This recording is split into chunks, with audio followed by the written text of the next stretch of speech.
So we've covered quite a bit in terms of introducing security and architecture on AWS here within this initial module. And so let's quickly take a look back at what we've covered.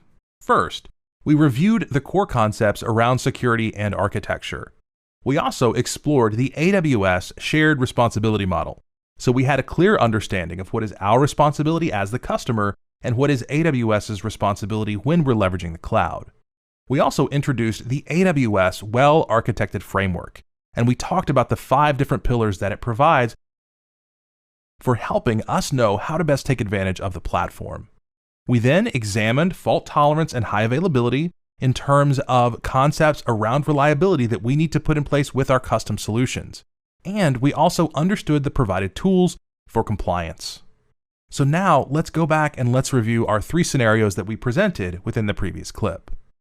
And so first, we had Jane, and her company was looking to process credit cards, and she needs to get a PCI DSS compliance report for AWS. So where would she go? Well, in this case, she would go to AWS Artifact. This service exists to be a self-service solution for getting these types of compliance reports, whether we need to give them to organizations like banks we're working with or governmental agencies. Now, the next scenario has to do with Tim. And Tim's company is considering a transition to the cloud, but the CTO has asked, what is the company's responsibility in terms of security? And so here, what should Tim tell his CTO? Well, I think he should tell him to review the shared responsibility model. Because in terms of this data that they're storing, because they need to understand that concepts like data security and encryption are the responsibility of the customer and not the responsibility of the cloud provider. And finally, we have Ellen.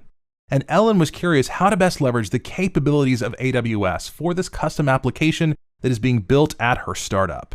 So what would you recommend? Well, I believe in this case, the well-architected framework would be a great resource for Ellen and her team to review, because they're going to be able to look at the 5 different pillars and understand how to best take advantage of those capabilities within the cloud.